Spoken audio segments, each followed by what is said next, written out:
Infection होते हैं sir.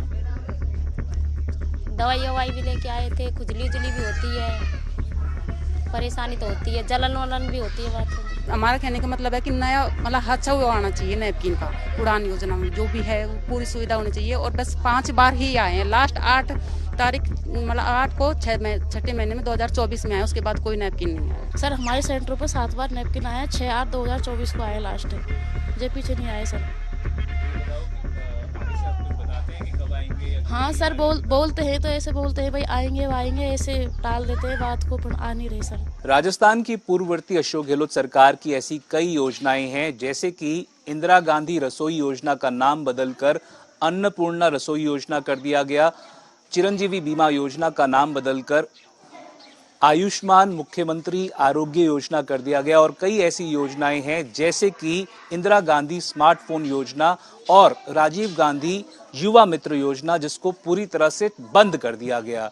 पर एक योजना ऐसी भी है जिसको कागजों में बंद नहीं किया गया, पर एक तरह से ठंडे बस्ते में डाल दिया गया है, और वो योजना है उड़ान योजना, जिसके तहत पहले महिलाओं 11 से लेके 45 वर्ष की महिलाओं या लड़कियों को फ्री सैनिटरी नैपकिन्स दिए जाते थे। पर पिछले लगभग 8 से 9 महीने के पीरियड में ये सैनिटरी नैपकिन्स नहीं दिए जा रहे। आप देख सकते हैं ये दौसा के गांव का आंगनबाड़ी का क्षेत्र है, जहां पर ये तमाम महिलाएं आज इकट्ठी हैं, और इन महिलाओं की ये शिकायत थी कि यहां पर जो पहले सैनिटरी नैपकिन्स दिए जाते थे वो अब नहीं दिए जा रहे। इनमें से कुछ महिलाओं से बात करूंगा। क्या नाम है आपका? मेरा नाम केशपति मीना है, मैं ग्राम पंचायत बालाखेड़ा से हूँ। ये बताएं कि पिछले कितने समय से सैनिटरी नैपकिन्स नहीं मिल रहे और कितनी दिक्कतें आ रही हैं? सर हमारे 2024 अगस्त 8वें महीने से बंद है सर, और हमको बड़ी भारी प्रॉब्लम हो रही है। हमारी बच्चियां हैं वो भी प्रॉब्लम है। आपका क्या नाम है? शीला। शीला, आप ये बताएं कि क्या कुछ दिक्कतें आती हैं? अगर मान लीजिए अगर सैनिटरी नैपकिन्स नहीं मिल रहे तो क्या कपड़े का उपयोग कर रही हैं? क्या दिक्कतें आ रही हैं? हाँ जी, कपड़ों का ही करते हैं और क्या। आप लोग क्या सोचती हैं यहाँ पर आकर बार बार के सैनिटरी नैपकिन्स क्यों नहीं आ रहे? क्या पीछे से नहीं आ रहे? हाँ जी, बोलते हैं इनसे आके, तो बोलती आएंगे तभी देंगे, आएंगे तभी देंगे। मेरे पास में जो महिला है ये राधा शर्मा है, ये यहाँ आंगनबाड़ी की इंचार्ज हैं। ये बताएं राधा जी की क्या आपने आगे शिकायत की है कि यहाँ पे महिलाएं बार बार आकर पूछती हैं सैनिटरी नैपकिन्स कब आएंगे, कब मिलेंगे सैनिटरी नैपकिन? सर बोलिए, मैडम से बोलिए, हमारी जो मैडम ने उनके आ जाएंगे। तो ये बताएं कि कितनी बार मिले हैं यहाँ पे कुल सैनिटरी नैपकिन्स, और आखिरी बार कब मिले थे? 3 बार मिल गए। आखिरी बार कब मिले थे? 20/8/2024 में। तो इनके मुताबिक पिछली बार लगभग 1 साल पहले अगस्त के महीने में 2024 में मिले थे, और नहीं मिलने की वजह से जो लड़कियां हैं, कई ऐसी लड़कियां हैं जिन्होंने स्कूल जाना बंद कर दिया है, कम कर दिया है। और यहाँ पर कुछ और महिलाएं भी मौजूद हैं। आपका क्या नाम है? जी सर, मेरा नाम अमीदन बानो है। आप ये बताएं कि आखिरी बार आपने कब सैनिटरी नैपकिन लिया था यहाँ से, और आप क्या पूछते हैं यहाँ पर आकर के क्यों नहीं मिल रहे? क्या क्या दिक्कत? सर 8वां महीना 2000 अगस्त में हमें को 2025 में यूज किए थे, 24 में। 2024 से अलावा हमें कभी भी नैपकिन नहीं मिले। आपने शिकायत की? सर हमने यहाँ पे आके शिकायत करी है, तो इन्होंने बोला था कि मैं आगे शिकायत करूंगी, जब वहाँ से हमको आपको पहुँचा दूंगी।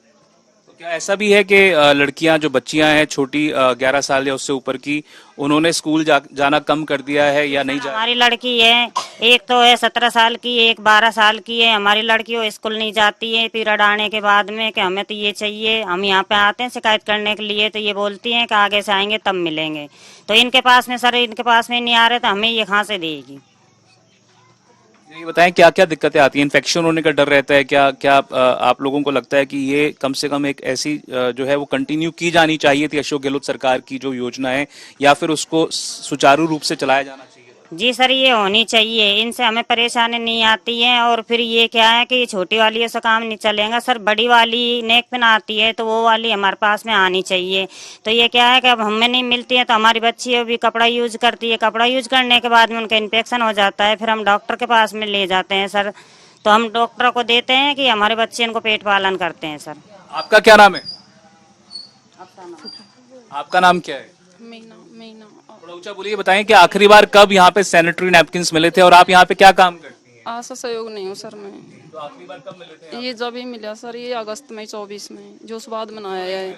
अब पता ना सर, हमने बोली कई बार मेडिकल में मौसर आना आ रही है, अनोखा अभी आई ना आ रही है। ये ऊपर से ऊपर बताएंगे हम आ जाएंगे।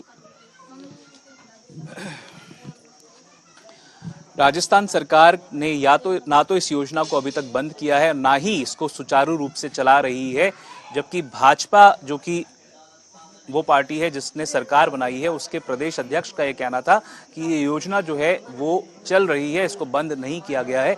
पर जो जमीनी हकीकत जो है वो आपने खुद इन महिलाओं की जुबानी सुना। राजस्थान में भजनलाल शर्मा की सरकार को बने हुए करीबन 1.5 साल हो चुका है। कांग्रेस का आरोप है कि उनकी कई योजनाओं को या तो ठंडे बस्ते में डाल दिया गया है या बंद कर दिया गया है। मेरे साथ बात करने के लिए राजस्थान के भाजपा के प्रदेश अध्यक्ष मदन राठौड़ हैं। राठौड़ जी, कांग्रेस बार बार ये आरोप लगा रही है कि उनकी कई योजनाओं को या तो लंबित कर दिया गया है, ठंडे बस्ते में डाल दिया गया है, या पूरी तरह से बीजेपी की सरकार ने बंद कर दिया। क्या कहना है आपका? देखिए, जनहित की कोई भी योजना होगी, जनोपयोगी योजना होगी, उसको हम कभी भी बंद नहीं करने वाले हैं। हमने उनको मजबूती किया होगा, जनहित की कोई भी होगी, लेकिन केवल नाम मात्र के लिए कोई करके रख दी है तो फिर। सर, एक योजना है उड़ान नाम की, 11 से 45 वर्ष की फीमेल्स को सैनिटरी पैड्स फ्री में दिए जा रहे थे कांग्रेस सरकार में, पिछले 11 महीनों से करीबन नहीं दिए जा रहे हैं भजनलाल शर्मा की सरकार में। क्या आपको लगता है कि ये जन योजना नहीं है, ये लोगों के खिलाफ है क्या? देखिए, ये अब जागरूकता बढ़ाने के लिए पहले ये प्रयास किया गया था। अब जनता जागरूक है और सभी क्षेत्रों में इस प्रकार की व्यवस्था है, कहीं पर भी कोई परेशानी नहीं हो रही है। सब व्यवस्थाएं, क्यों, जागृति बढ़ाने के लिए ये योजना बनी थी। एक प्रारूप तैयार हुआ था और जागरूक है आम नागरिक, महिला, बहन, बेटी सभी जागरूक है। कई जगहों से रिपोर्ट आ रही थी सर कि सैनिटरी पैड्स अवेलेबल नहीं कराए जा रहे, नहीं दिए जा रहे, वितरित नहीं हो रहे। क्या आप चाहेंगे कि कम से कम सरकार दिखवाए अगर इस प्रकार की शिकायतें आ रही हैं तो? नहीं, बराबर मिल रही है, बराबर मिल रही है। कहीं से शिकायतें नहीं आई है, कहीं से किसी प्रकार की कोई शिकायत नहीं आई है, बराबर उपलब्ध हो रही है, सभी को हो रही है। चलिए, एक सवाल सर आखिरी है कि एक योजना जो कि कांग्रेस के कार्यकाल के दौरान सामने आई थी, कहा जा रहा था कि फिनटेक पार्क बनेगा डोलका बाड़ के इलाके में। जब दिया कुमारी विपक्ष में थी भाजपा में, तब उन्होंने विरोध किया था। अब सत्ता पक्ष में अभी भी वहां पर करीब 2,500 पेड़ हैं सर, जिनको बचाने के लिए एक मुहिम चल रही है, आंदोलन चल रहा है। क्यों बीजेपी इसके ऊपर नहीं बताती कि उसका, एक तरफ तो कह रही है एक पेड़ माँ के नाम और दूसरी तरफ करीब 2500 पेड़ों को कटवाने की बात कही जा रही है? देखिए, कहीं पर भी यदि विकास के नाम पर कोई पेड़ कटता भी है तो उसके बदले में 10 गुना पेड़ लगाने का प्रावधान है और हमने ये पूरा किया है। पेड़ लगाने का काम तो हमारा अभियान है, हमने कई बार अभियान लगाए। पहले गुरु गोलवलकर जी की जन्म दिवस पर भी हमने अभियान चलाया था, जगह जगह हमने पेड़ लगाए, इवन ट्री गार्ड्स भी हमने दिए। सर, उस इलाके में अगर आप जाके देखें 80 से ज्यादा पक्षी आते हैं जो जयपुर में कहीं और नहीं आते हैं। एक इलाके विशेष की बात नहीं करता, मैं पूरे हिंदुस्तान की बात करता हूँ, पूरे मुहिम की बात कर रहा हूँ सर। डोलका बाड़ की मुहिम जो है उसके बारे में कुछ आप लोग देखिए, मैं एक इलाके की बात नहीं करता, मैं पूरे राजस्थान की बात करता हूँ। हमने जितना वृक्षारोपण का काम किया है, हमारी सरकार ने जितना वृक्षारोपण का काम किया है, उतना पहले कभी भी नहीं हुआ। और अभी भी हमारे मुख्यमंत्री जी ने तो एक अभियान छेड़ रखा है कि अभी मानसून काल है, मानसून में रेट ऑफ सर्वाइवल बढ़ेगा, पेड़ बचेंगे। एक बार कोई पेड़ लगा देगा तो वो पेड़ स्वावलंबी बन जाएगा, मानसून का उसको लाभ भी मिलेगा। तो अभियान छेड़ रखा है हमने तो, और प्रत्येक व्यक्ति ये प्रयास करता है कि अधिक से अधिक पेड़ लगाए। हम वृक्षारोपण, पर्यावरण के प्रति जागरूक हैं, हमारी सरकार जागरूक है, हम काम कर रहे हैं।